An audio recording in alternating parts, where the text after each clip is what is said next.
you for that. Yeah. Woo! Hey, what is up, humans? Thank you for joining me tonight. Thank you so much for waiting. We got a little situation, but we're here with the one and only Moe Girton. Hello, hello, hello. Wow, thanks for making it. Thank you so much. Yeah, I've been preparing for this. I feel so honored to have you here. So I'm just like I was so nervous, so I'm glad that we're here. We're here. We're here. We're ready. We're ready. Love And it. we're gonna play some Jenga while we do the interview. Okay. Are you good at Jenga? It's been a long time, but I'm down to give it a shot. Okay, so since you're my guest, you can go first. All right. And I was reading your bio and your story. It's just so impressive. And you can pick one color, and you can give me your pink, of course, like the flamingos. Yes, exactly. You've been around in Southern California. Oh, you can sign it Oh, and then got it, put got it up it. here. Got it. It's okay. Yep. Awesome. All right. There you go. I forgot about putting it on top. It's been a while. It's okay. That's why we're doing this because I remember when this came out and it was such a cool game to play back in the day, and it just gets you like on the edge. All right. So you've been around Southern California you've been around, but you aren't originally from San Diego, right? No, I'm from all over Southern California, mostly Riverside. I moved here in 1999. All right. And what was your childhood like in Riverside? Oh my gosh, I grew up on a little mini farm. We had horses, and I raised rabbits and swam on the swim team. And of course, I was that lesbian back then. I was playing every sport possible: swimming, softball, soccer. So yeah, it was great. Rode horses and did some barrel racing and swam. That's pretty cool, actually. Like your parents owned the farm? Yeah. We only had like a half. Oh yeah, it's my turn. We only had like maybe an acre or something like that. But yeah, That's pretty we awesome. had some horses and some rabbits and chickens and all that fun stuff. And why did you move to San Diego? Change of pace. I was sick of Riverside. There wasn't anything there for me. So I ended up down here. I loved it down here. The weather's great. I had a good friend that lived down here. So And you started your career in the industry in 2000. What made you choose that industry? Like, why do you go for that industry? well, I do believe everything happens for a reason. I wasn't looking to get in the bar industry. I was actually in retail and still a swim coach in management for retail. And I ended up applying at a bars, looking for a second job, wanted something fun to do, something different. And I applied, didn't get hired. A couple months later, she calls me, got hired. So I started out actually as a door girl, coat check, security. Yes, that was your first security. Yeah, first night was security. And you were actually gonna quit that one night, right? I was. So when I got there, and I was working security. I was sitting on the corner and watching like crickets run around. I'm like, this isn't for me at all. I'm not doing this. So I decided, since it wasn't a fit, that I was going to go let my manager know that it'd be my last night. And I got about 5 feet away from the door, and this woman walks out, and love her to death. She had a fabulous frosted mullet. It was great. And she walks up to me, whacks me on the arm. You look like a barback. You want a barback? I'm like, absolutely, I want a barback. That's amazing. So she took me right there at that moment and taught me how to barback. I never said a word to anyone that I was going to quit that night. And that was my last night in security, though. Wow, that's amazing. Yeah, you were like, I'm not about that security life. No. And so you worked your way up to a bartender. I did. I started as a barback, coat check, still did coat check, and door girl. And then finally, I got my shot to be a bartender. So it took about 8 months. And yeah, within my first year, I was nominated for Bartender of the Year. Oh my God, that's amazing. Yeah. And do you have a signature drink? Back in the day, I did. Back in the day, well, I still do. I always do. But I used to make this drink called the Vegetarian. Okay. Long time ago. And it is actually now the Pussy Punch at Gossip Girl. Oh. So that is that same recipe from back in the day. We switched up the vodka, but yeah, it's the same drink. And you actually have another one, right? The Morita? Oh, the Moe Girton. Yeah. Wait. You actually have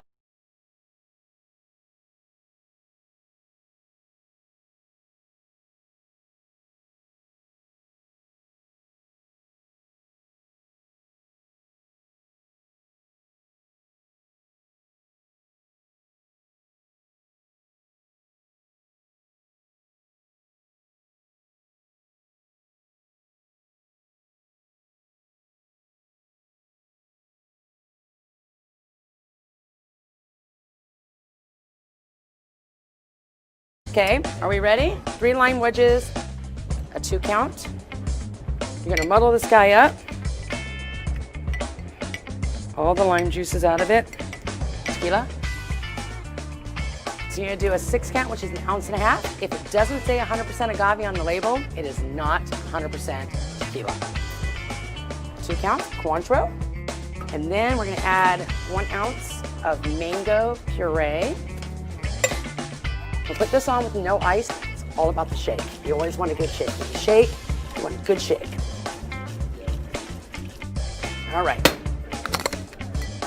All right, first we're gonna do is we're gonna rim our glass. It's a chili seasoning salt. Okay, so you're gonna put that on top. You're gonna pour this whole thing in here. And the rest is orange juice. Sprinkle just a little bit, a little more of a kick. And then all signature drinks come with a fish. So this is the mango Moe Girton. Anyone want to give it a shot? Oh, I did my research, girl. Tell me about that instance. Oh my gosh, Barmageddon. That show was fun. It was interesting. So we switched with this bar in Mission Beach. And I mean, it's a small little bar and we're a massive nightclub. And so it was easier for me to go in there than it was for him to come into, as a straight man, come into a lesbian bar. But we all had a great time, but that was an interesting experience for sure. Yeah, I bet. So you've been on TV a few times already, right? Yeah, we've done a few documentaries and that show, and yeah. Yeah, that looked like a lot of fun. Yeah, it was good. It was good. So you started working at Baja Betty's in 2014, and then you got the opportunity to open up Gossip Girl in 2009, which is now one of the top women's bar in the nation. Yep. So I started with Betty's in 2004, and the Flame, I used to work for the Flame, for 4 years, and the Flame closed down. She sold it, and the same weekend, Baja Betty's opened. And when I interviewed for Baja Betty's, there was about 1,600 people that interviewed, and they only hired 55 people and 11 women. And I am the standing woman with this company. Yes. So I worked there 5.5 years, worked my way up, built my sales, built my clientele, built my business within a business. And then they came to me and said, we want you to open a lesbian bar. And I'm like, absolutely not. I'm not doing that. And they're like, what are you talking about? Yeah, why not? Yeah. I was like, no, I worked at the Flame. I'm happy where I'm at. I love my hours. I make good money. I love my guests. Great. So they came back to me again, turned it down. Third time, they came to me with dangled some ownership. And I was like, all right, let's do it. But one condition, it's got to be a women's bar and not a lesbian bar. Mm-hmm. So that was 2009. And it was a battle. I had some discussions with my business partners and had to explain to them what my vision was and where our community is going. And after some yelling and, chosen words, we finally came to an agreement and Gossip Girl was born. How were you able to stand your ground and really go for what you want and be heard as a female? You know what, oh gosh, I keep forgetting about this part. One thing I'm extremely grateful for is I've got some balls and they're on my chest. They're my chesticles. But I stand, for me, I forget that I'm a woman sometimes, and I just go into it as, hey, we're equal, and this is the conversation we're going to have, and I need you to hear me. And I'm pretty lucky at doing that so far. And do you think that how long did it take you to create the vision for Gossip Girl? We went through a few different stages. We were originally going to be in a smaller location, and so we had a whole theme for that, and then we ended up getting the location we got, and it had to change it. And so, I don't know, I had all these ideas. I wrote everything down. I went to a coaching seminar, a Brian Buffini coaching seminar with Chris Shaw. Oh, that's amazing. Yeah, it was it was like a 2-day thing. It was awesome. And in that, they asked us to write ourselves a letter where we're going to be in 5 years. So write a letter to the person you are going to be in 5 years. And that was the first time I said Gossip Girl. Oh, so, seriously? Yeah, it was really interesting. And I wrote that down and I was like, that's it. That's it. That's going to be the name. And then just everything else, the whole brand kind of came along with that. So it was pretty cool. But the other thing in that letter too, which is really interesting, is it says, you know, business-wise, Gossip Grill is doing great. The second location is also doing great. And, you know, I was like, you know, whatever, something like that. Yeah. But something about 2 locations. And That was before you got the second. Before Right. You moved. Oh, So- okay. You manifested right. it. So You wrote it down. manifesting things like the universe doesn't, you have to be specific because sometimes Yeah. the universe doesn't hear you in that way. That wasn't the way I was thinking. I was thinking about having a franchise. Yeah. You know, but how the universe heard it was we have a second location, and sure enough, we have moved to a second location. That's amazing. And I love about how you talk about the power of manifestation and writing things down. I think for me, it's your turn, by the way. I'm the type of person that likes to go with the flow. But I also, like, I'm starting to really realize the more I'm learning about, like, business and manifestation and putting the word out there, that you also need to set goals, like, long term. That's also been a struggle for me for so long, because I used to worry so much about the future, and now, like, I want to live in the present, but it's also so important to, like, set yourself goals. You have to have balance between being present and in the present and seeing yourself in the future. It's a balance. But one thing I always do is I always live now how I'm going to be in 5 years. It's a little difficult at this moment with COVID, you know, a little wrench thrown into it, but I know where Gossip's going to be in 5 years, and I know where I'm going to be in 5 years, and I try to be that person now, you know, to help bridge that. And how can you become that person every day? Well, choice. You just have to, you know, keep reminding yourself. I don't know. It's just one of those things, like, you just got to commit to it. This is getting... Oh, there it goes. Well, I think we worked so hard for this Jenga. I think it's time for a treat. Nelson, can you get us something from the fridge? Woo! Yeah, I know that you love wine, so... I do love wine. Love wine. Yes, so, you know, we're going to have some wine. Oh, excellent. Yep. Wait. Oh, and I spy a that's not rosé? No, Oh, wait, no, no. yeah, it's a rosé. It's the pink flamingo. Oh, there it is. Yes.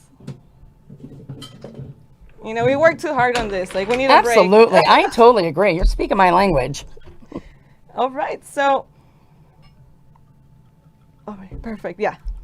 Okay, I'm so excited for this. Yes, all right, we gotta cheers. And you have a pink flamingo in your bottle? Yeah, I saw it. I'm even like, better. it has to be. What's up with the flamingos, by the Yeah, way? okay, so that's a great story. I keep hitting this thing. Okay.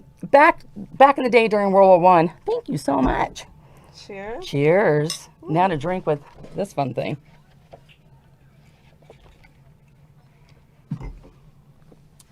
Pink flamingo.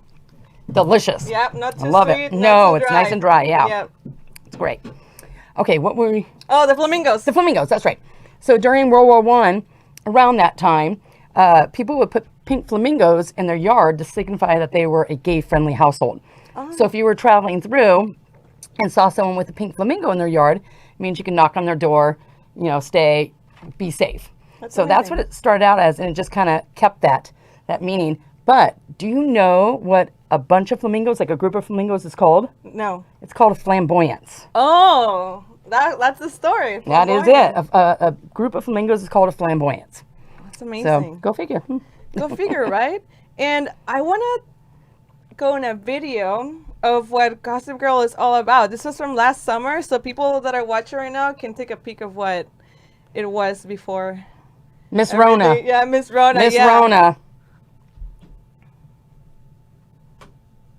Miss Rona. Oh, yeah. Let's see. Yes. The girl's favorite DJ, Les Ortiz.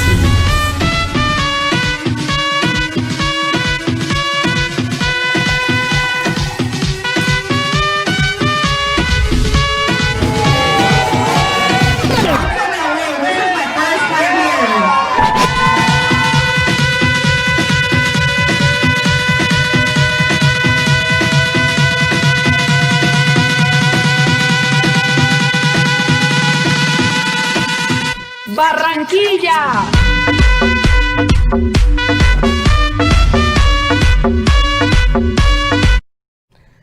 Wow. I miss I those know, right? days. It gives me chills just looking at it. And you've done such an amazing job with with Gossip Girl, and I just want to say how I find it so inspirational for a female, like a queer female, to be doing this. Like, and the road of business ownership isn't easy. It's not, and especially for women, like we're not usually pushed towards that direction. Nope, and not respected in that way either. It baffles me how many times I get, wait, what? You're an owner? Wait, really? I thought it was the boys. No. And not only just an owner, but majority, you know? So yes, I'm a majority owner, and yes, I'm a woman. And it is something that I deal with, and I also deal with it from certain reps, like liquor reps come and go, whatever, but, you know, or salespeople or whatever. And, you know, I was at this store buying an oven. Our oven went out. So I was like, okay, I'm going to go look at ovens, whatever. And I'm talking to the guy, and he's like, hey, why don't you send the boys down here? Why don't you send Chris and the boys down here? I'll sell them this oven. I'm like, it's not their call. Yeah, it's my business. your It's my business. card. Yeah, it's like, I'm paying for it. I'm buying the oven. It was like that whole thing of like, send the guys down. I'm like, Yeah. No. so it just baffles me how much I get it. And sometimes my business partners, for the most part, are all male, and I have to explain to them that, you know, because they don't believe me sometimes. I'm don't like, understand. are you kidding me? Like, yes, listen to me. You get a lot more respect than I get. I have to work harder for it. Yeah, that's you know, that's true. stand my ground more, speak my mind, not give in, not letting anyone take advantage of me. And so, Yeah, that's big, and I that's definitely something that I'm learning every Mm-hmm. day, you know. And I have a lot of respect for you because thank like you. you're an example for other women out there. Like we need people to look up to. You Thank know? you. So we know that we can, because I've been definitely taking some small business planning classes. good for you, girl. So Love it's it. yeah, but it's definitely like it's a journey. Mm-hmm. It's definitely a lot, and it's nice that you have a partner too that can help you and guide you, like a mentor. Yeah, my wife, right? Not business partner. Wife. Oh, yeah, Just yeah. making sure. Yeah, yeah. Because I have this amazing business partners. You know, Yeah. so Chris Shaw is one of them, just incredible. But yes, my wife. We're like so much stronger together. You know, we're a force. You know, my wife is a corporate executive for a hair brand called Dry Bar, and Oh, nice. I've heard. Yeah. yeah, you know, and she's been doing this for many, like 30 years. So, you know, between the two of us, she's a corporate executive, and Wow. you know, I'm a business owner, and together we've been through a lot of the same training. Like she went through Landmark, and I went through the Entrepreneurial Edge, which is the business side of Landmark. So we speak the same language. Wow. You know, there's a whole Yeah. language that comes with that. And we speak the same language. We have the same amount of gratitude, like practicing gratitude and practicing respect for everyone. You know, that's very much, Dawn and I are we really believe in people, and we're kind. Yeah, you like to Both see kind. the best in people, right? Yeah. But do you sometimes get taken advantage of because you give too much of yourself, or you're Of really course. empathetic, Of course. right? Like how do you find that balance? Because sometimes I love being empathetic and I love being a good person, but there's times where I need to retract myself or be like, okay, you know, like I would like to give people chances, Mm-hmm. but how do you even know sometimes like who to trust? You gotta trust your gut, you know, and sometimes you're gonna be wrong and sometimes you're gonna be right. But I have been taken advantage of a lot. I am that boss that wants to give every single one of my employees the benefit of the doubt, and I believe in them. I love them. I believe in them. So when something happens and I have to have that conversation with them, I give them a chance, or like chance after chance after chance, and I feel like they take advantage of me and they don't fix it, and it hurts, but I wouldn't change it because I still believe in giving everyone the benefit of the doubt and a chance, you know? So I just trust my gut and try to listen to myself. I think I'm gonna get taken advantage of, try to nip it in the bud.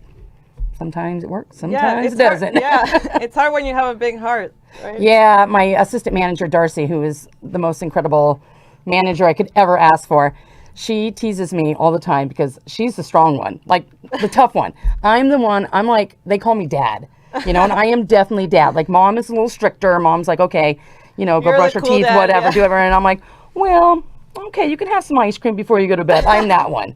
So they do pit us against each other, but Darcy's like my bulldog, and Yeah. I'm just the big lab in the back that's like, okay.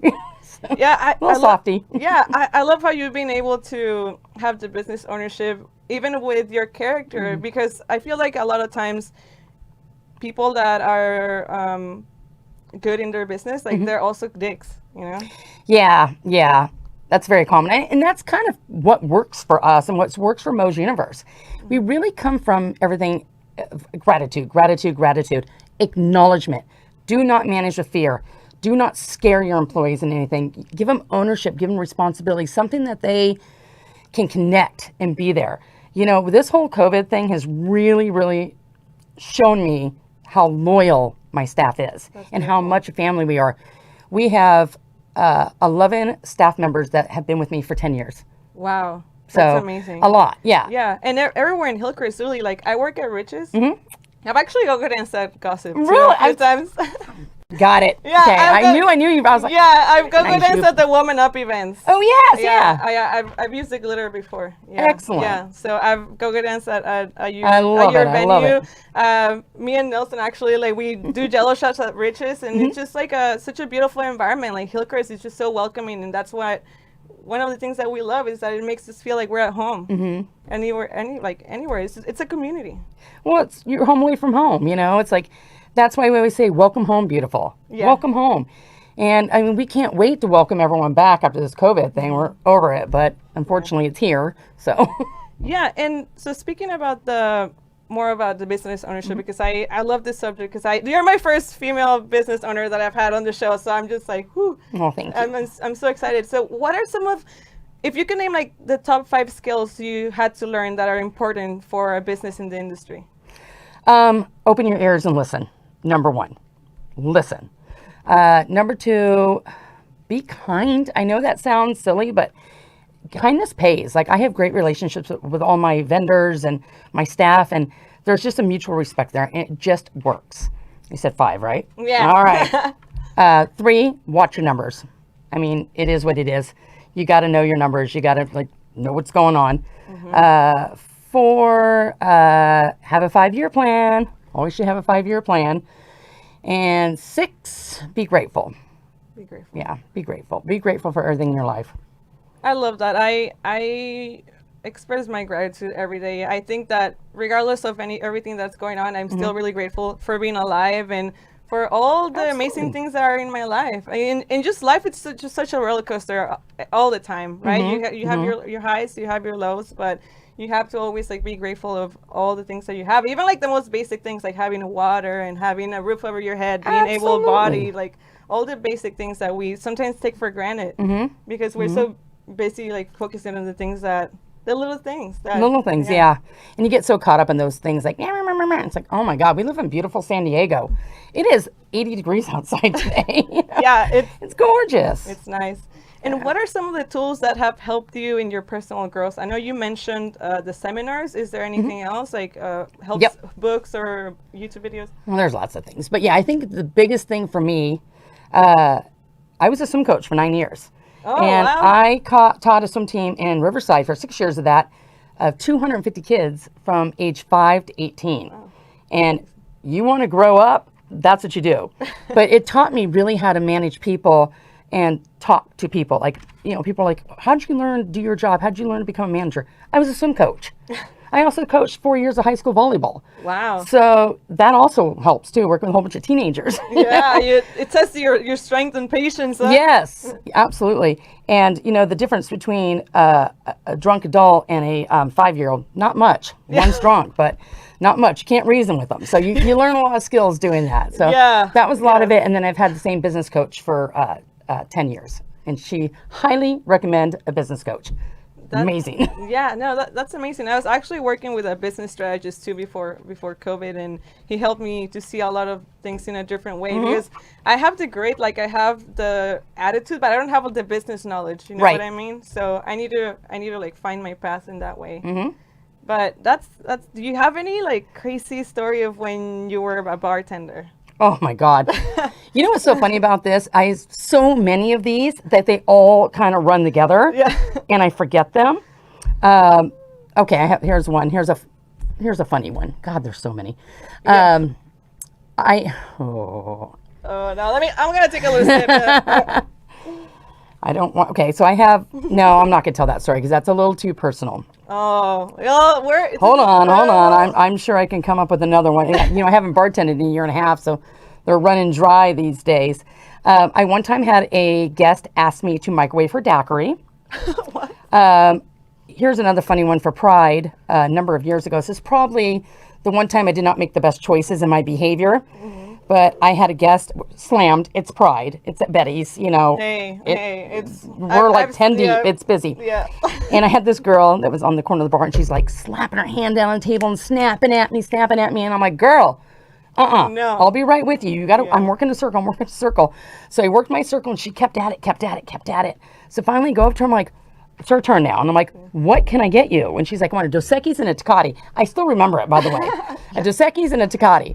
And I'm like, which one's yours? She's like, the Tecate. I said, great. So I turned around, popped him open, set him down, grabbed her Tecate, put my leg up on top of the bar, and drank her whole entire beer. And it was the best beer I ever had in my life. I was so thirsty.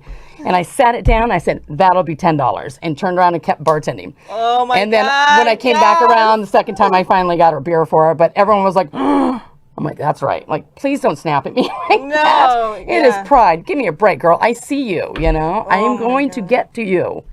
That's insane. That's awesome, though. Like, you showed her. Yeah, that was really good beer. Yeah, that was beer. I'm sure that was satisfying. It's just, you're right. It's just funny how you said, like, kids and drunk people, pretty much the same thing. Look at me. I'm like, I see you. Mow. Wow, that's awesome. Well, I'm glad that it worked out, though. Yeah. Hopefully she didn't write a bad review. Oh, she was fine. She was good. She apologized. It's all good. I bought her a beer later. So, yeah. Oh, there you go. You know, can't hold a grudge. So what are some of the biggest challenges you face with your business? COVID right now, or just in general? In general. In general. Number one is being a women's bar. You know, women, it's a tough... gay boys tend to go out a lot more than women. Yeah. But we also want to find that balance, too, between being a women's bar and an LGBT bar. But definitely keeping the women interested and keeping it up with everybody. Our age group is from 21 to 91. So it's not like we have, you know, we're catering to 20-year-olds or 30-year-olds. It's everyone. So trying to find things that, music and events that work for everyone. That's always a challenge. Number two, gosh, what are some other big challenges? Other two, people that are coming in that aren't respectful of our community. Yes. That's a really big thing, and that's actually probably our biggest challenge all the way around. Yeah. We have been on some, you know, Barmageddon and done some reality shows and some documentaries. People know we're a women's bar, and they want to come in to catch two girls making out or doing whatever, and, you know, whatever.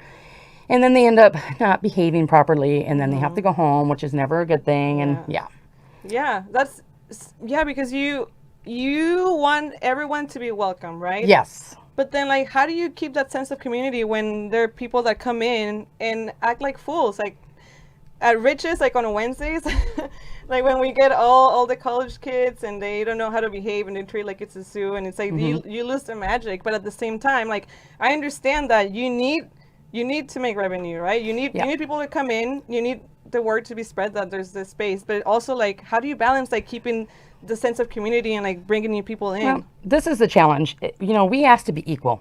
We asked for equality, right? Like, we wanted to be able to go to straight bars, and we wanted to be able to go everywhere the straight people did and be treated equally. Which it passed, and, you know, we can get married. It's getting there. We're getting there. But still, that is there. With equality also comes the opposite side, you know? So I'm not going to discriminate against anyone coming in if I have no reason to. You know, based off what you look like a straight guy, you know you can't come in here. I'm not going to do that. Yeah. Everyone's welcome to play on our playground. Yeah, it goes both ways. Right. Yeah. So how we come at it is everyone is welcome to play on our playground, okay? As long as you're respectful of the fact that we are in the LGBTQ alphabet, we are capital L and capital T. Those are the two parts of it that we really focus in on, and that's the lesbian and the transgender. So as long as you're respectful of that, we'll play nice together. Yeah. If you're not, then you got to exit the playground. But we do have signs in the bathroom, you know, like don't be a creepy creeperson, it's weird, don't stare, you know, things like that. We don't, what was it? We don't care if you have a dick, just don't be a dick. Just don't be a dick, yeah. That's like my favorite. I love that one. We put these everywhere, you know, and they're not for our community. They're for the community that is not part of our community that's coming in.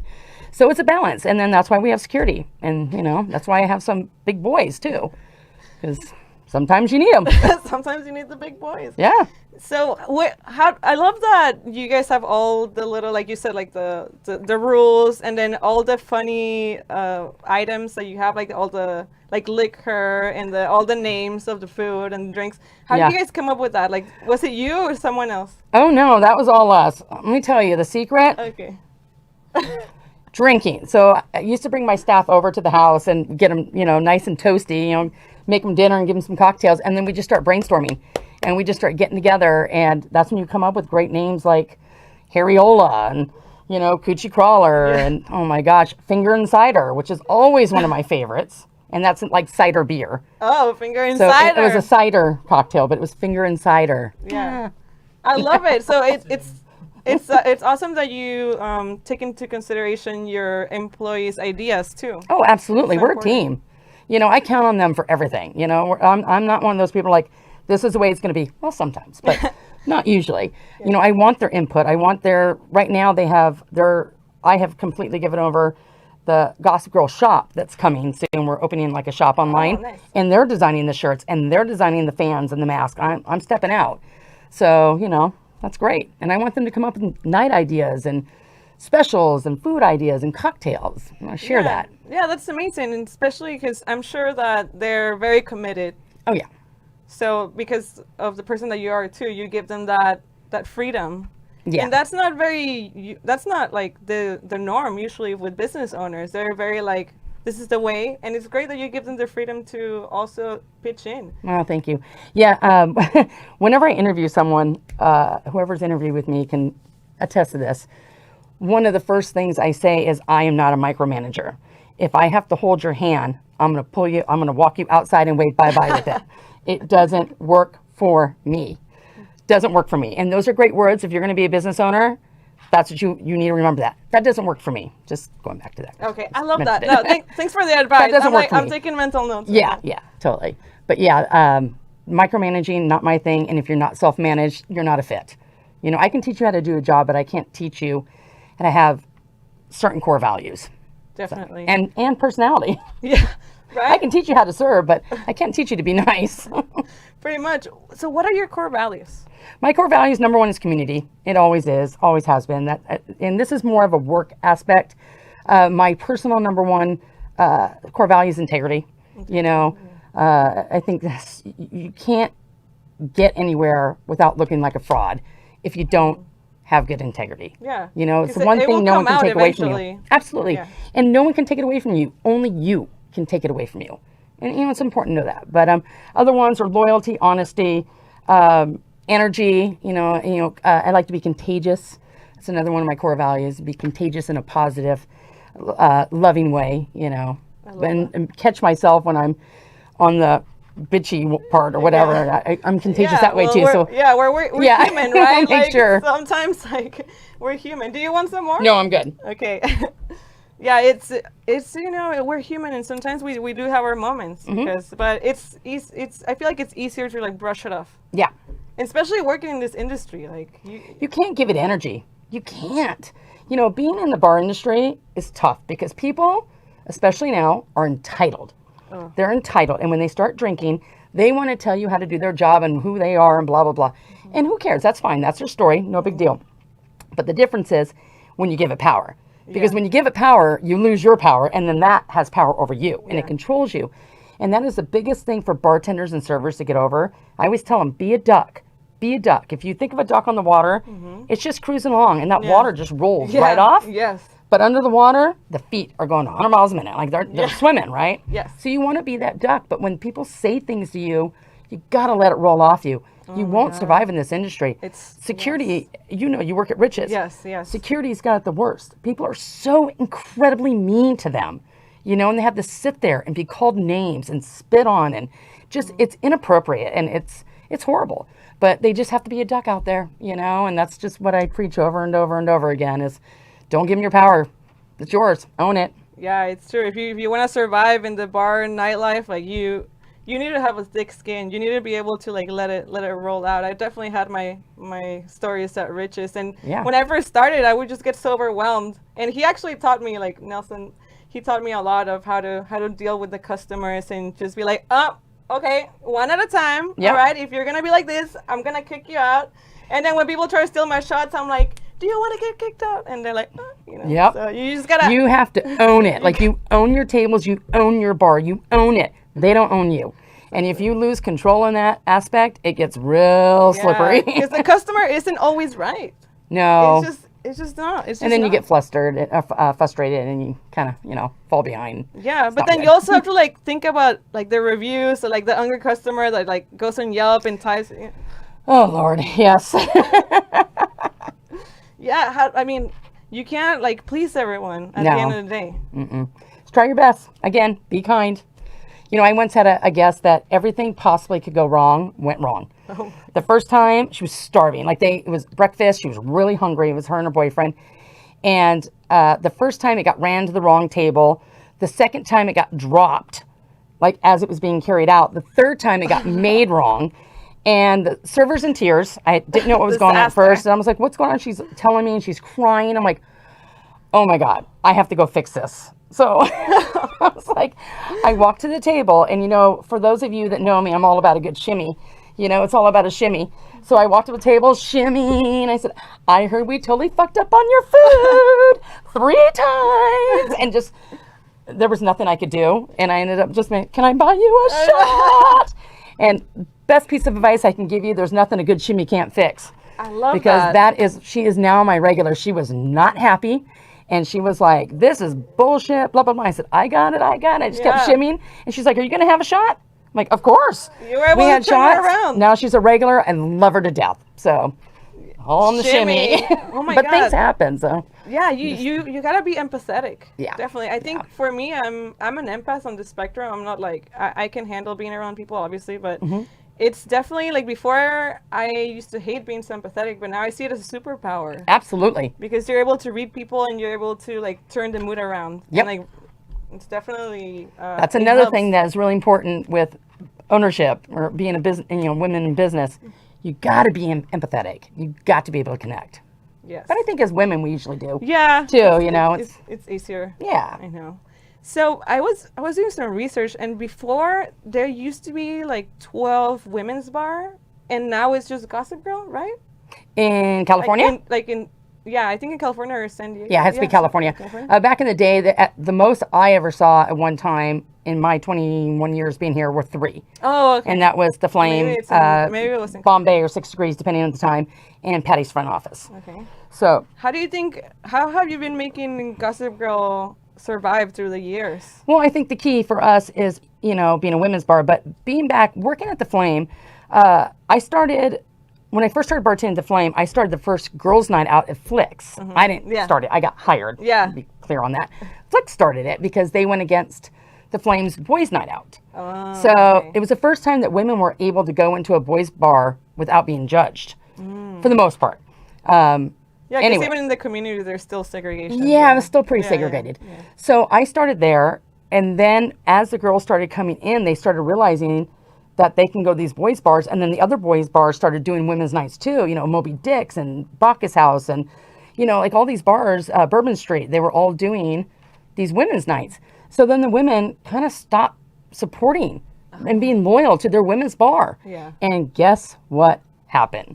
You lost them both, and within a short amount of time. Carla sold, and, 6 Degrees, I think, sold 6 months right before The Flame did. And that was it. And that was it for years. And then they kept coming to me and being like, oh, I miss women's bar. I'm like, you need to support. You got to support. So that's always my thing now. Support, But the big key for me was not boxing herself in on the word lesbian. Yeah. Lesbian is a small little box. And when you look at a women's bar, it's a huge umbrella. Oh, yeah. And underneath that umbrella, you have pans, trans, straight, bi, gay, queer, whatever pronouns that have yet to be created, Right. but it's all under that. So the way I look at it is, it doesn't matter your gender. If you connect with your women, your female side, if you connect with any ounce of you, whether it's 10%, 20% being female, that's your bar. That's beautiful. That's our bar, because everyone's different, Everyone's different. Yeah. So that's how we do it, and that's our key. And boxing ourselves in something smaller, we wouldn't have survived. Definitely. And that's the breakdown I feel that is happening throughout the United States right now. Wow, that's amazing, and it's true because we don't really have any space that are specifically for women because majority of bars like mostly male centered, and a lot of things really in life. So it's nice to have like that safe space for the women and the LGBTQ Q plus, or like yep. Q plus. I use queer as an umbrella term. Yeah, I do too. Yeah, so. And it's great because we don't really have anything like that, and you don't really have any competition right now. No, which is good. Let's keep it that way. I like that. I like that.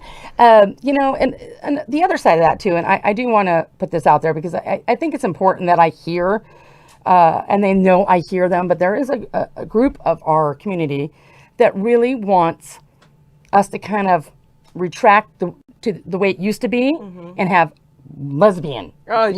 Strictly, yeah. Yes, but I hear that. But I can't provide that anymore. Those days, they're not here anymore. Yeah. We ask for equality, we got to be equal, and our community is not in that box. A lot of our community are members of the trans community or non-gender conformity or, fluid. It's big. It's big. It's big. And so we have to be more inclusive to everyone. Yeah. So, but I do hear them, and I understand their frustration, but unfortunately, this is where we're at right now. Yeah. Not unfortunately. Fortunately, yeah. Fortunately, this is where we're at. No, it's amazing, and I just gotta say that you've been able to make a career out of this industry, and a lot of times, did you go to school? I did not. I did some college, but for me, it's just a natural thing. I started working at 14. By 15, I had 2 jobs. By 16, I was in management, and I had been management the whole time. Wow, you started early. So I started early. Yeah, you've been a boss for a long time. I actually started my own swim lesson business when I was like 17 or 18.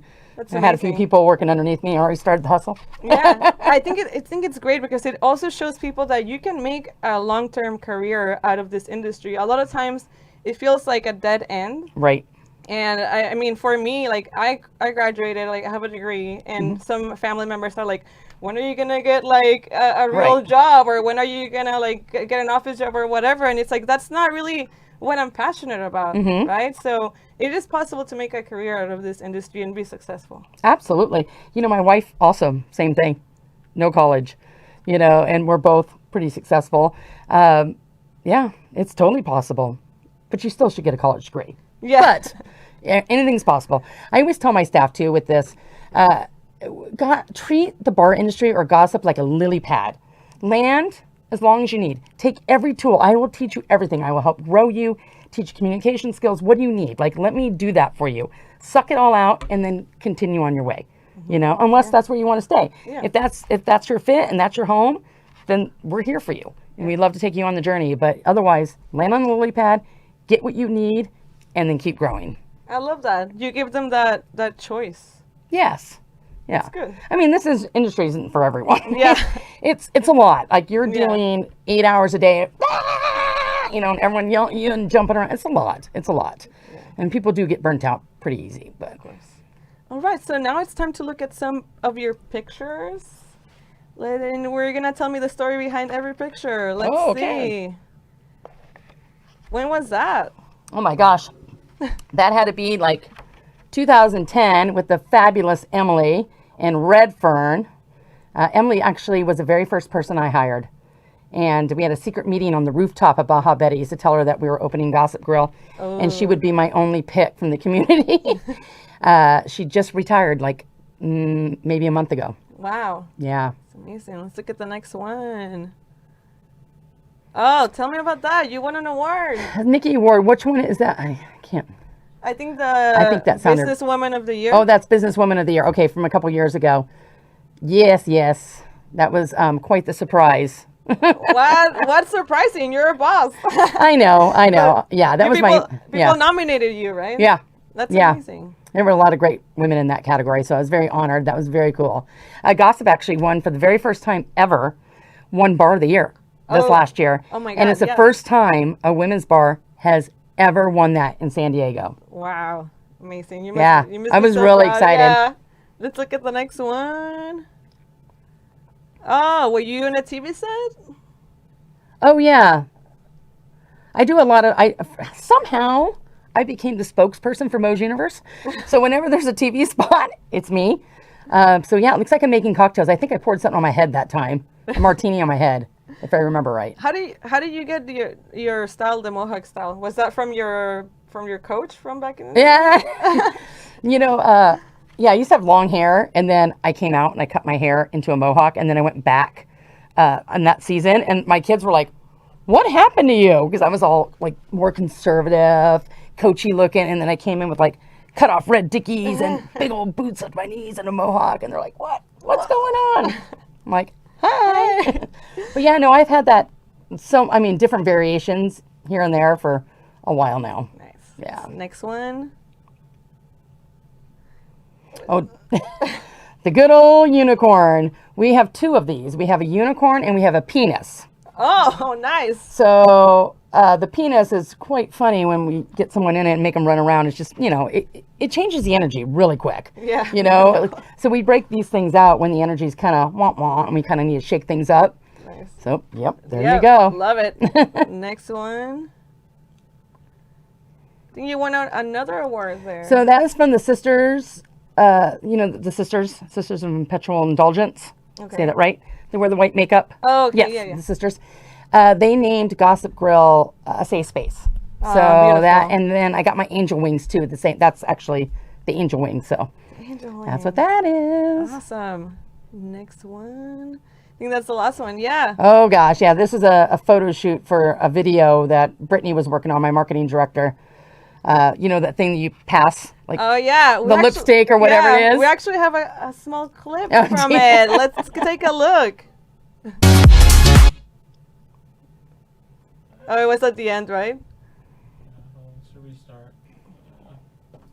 It's okay. It's our first time trying this this look, so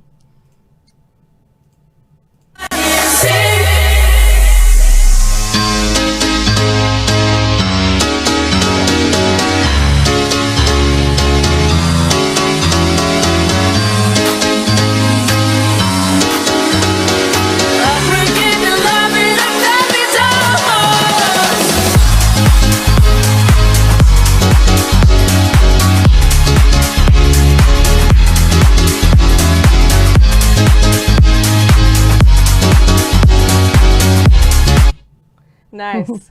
That was when you guys were promoting to stay home because Yes. yeah, so tell me, how have you been adapting to the pandemic? Oh God, well, it sucks, but it is what it is. So that's the thing. It is what it is. You got to figure it out. For me, the key word this year is pivot. It is all about just pivoting constantly with everything that's changing, and then no indoor dining, and we had bars and then didn't have bars, and it's a lot of pivoting right now. Yes. But the best thing you can do is be creative, think outside the box, stay positive, live in the future. I actually just caught myself last week being in that space of we're not going to make it. Yeah. If my this God, I if can this only continues imagine, until yeah. 2021, which right now it definitely looks like it is, are we going to have enough money to survive? Are we going to be? I mean, are you getting that? Because Yeah. it is, as much as we don't like talking about it. It is a possibility for every restaurant right now that could happen. Even big powerhouses Yes. like Moe's Universe. But I had to get out of my way, and start practicing what I preach, and that's being grateful and looking in the future and where we're going to go. So we are now going to be launching a variety of virtual events, Nice.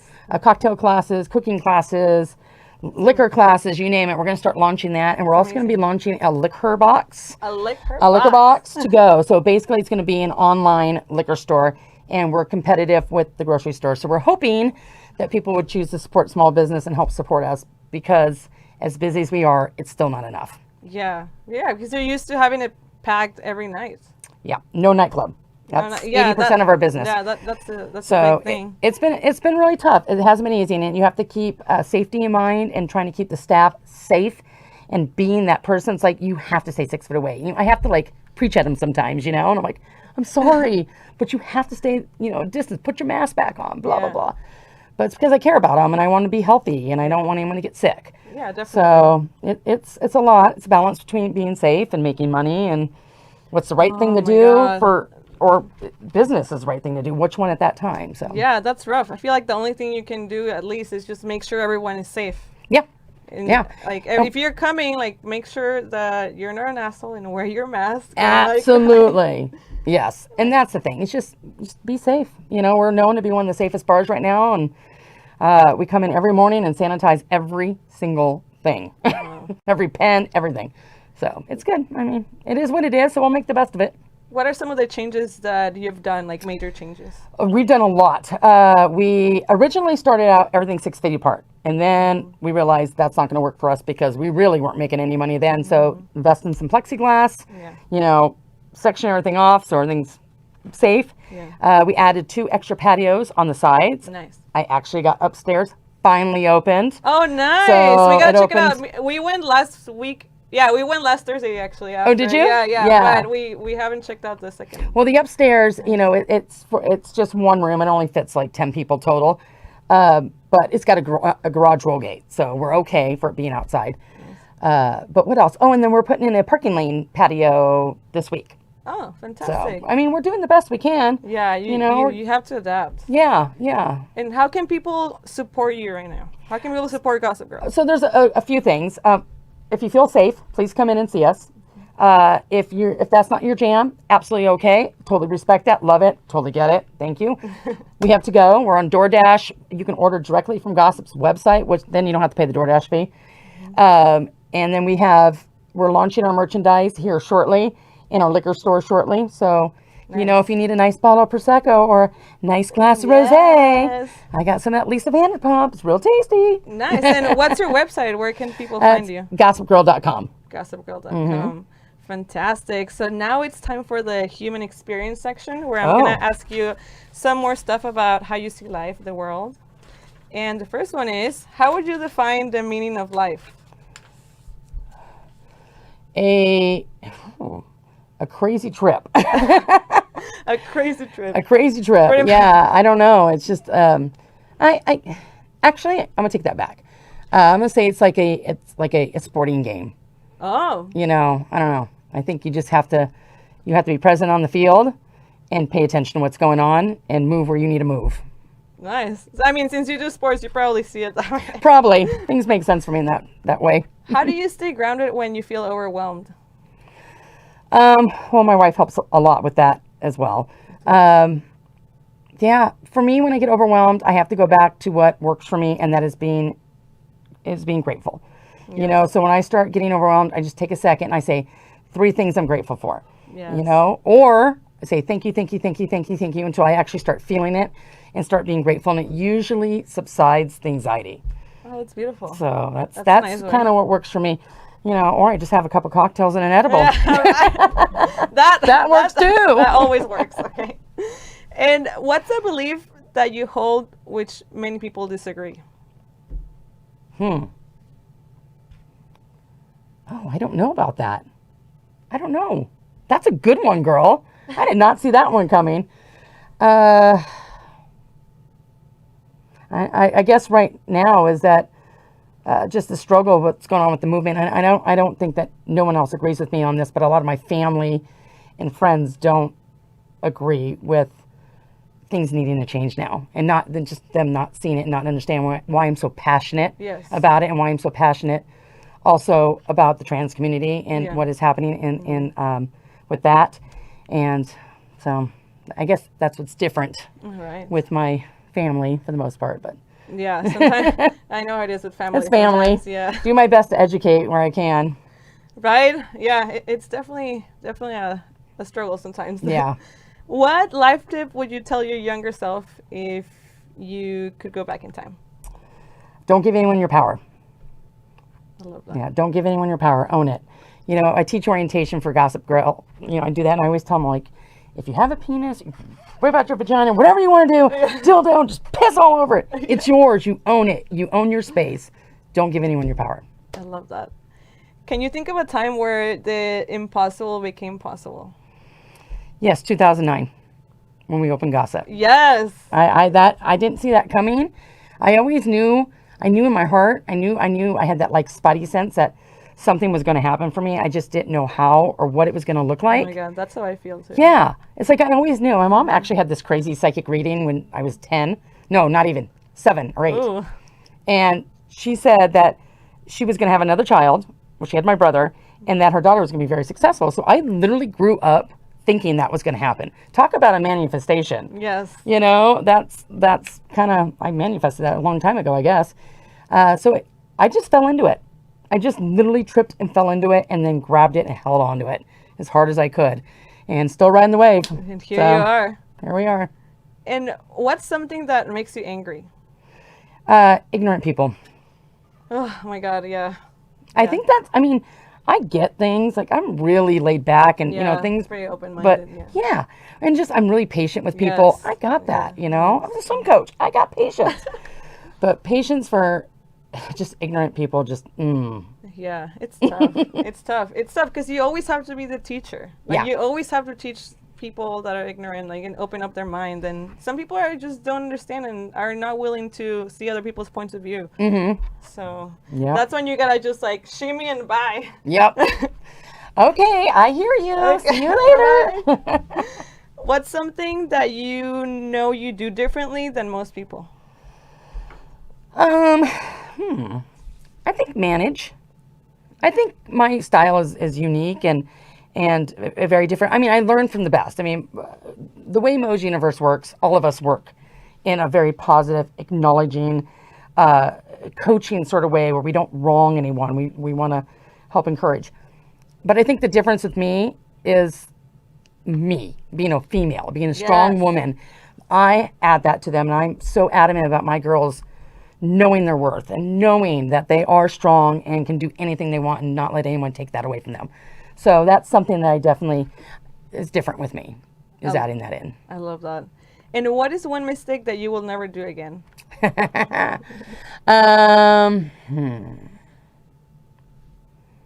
Oh, I don't know. Gosh, I can't think of anything right now. I mean, I guess a lot of it is like just everything happens for a reason. Yeah. You know? I'm sure I've made some real stupid mistakes. But I just can't think of one right now. Oh, yeah, it's okay. You're stopped. It's okay. Yeah. Life happens. And lastly, before we go, we're gonna do the Scarlett Letter. You're gonna Okay. pick an envelope. Okay. Open it. Answer the questions. All right. Oh, you got the bottom one. People always do the middle. Oh, really? All the time. So when they don't, we always remark on it. Yeah. Oh, how funny. Yeah, it's a All whole right. thing. What is your biggest fear? My biggest fear is failure. It really is. I'm very much about how it looks, and I know it's probably not the greatest thing, but for me, it's important because it keeps my integrity intact. It keeps my drive going.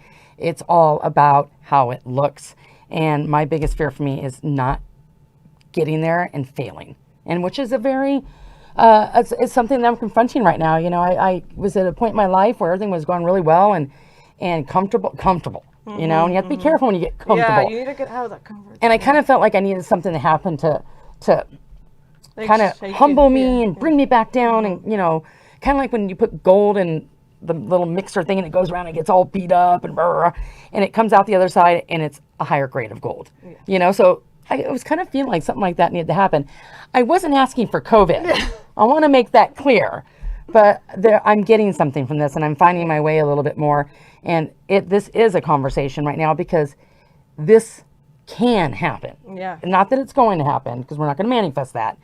But, you know, this is something that is reality, is that one of our businesses could close down or even Gossip Girl. Yeah, So, it's true. Yeah. Well, I really appreciate you being here and for this amazing interview. thank you. So sorry I was late, everyone. Yeah, I've learned I got some. stuck. Yeah, I've learned so much, and it's gonna be great to see you grow even more, Yes. and for the future, and just keep being an inspiration to other women. Absolutely. And make sure to go and support, go to Gossip, or buy a drink online, or Oh, anything. yeah, cocktails, everything to go. Everything. All right, y'all. Thank you for joining me tonight.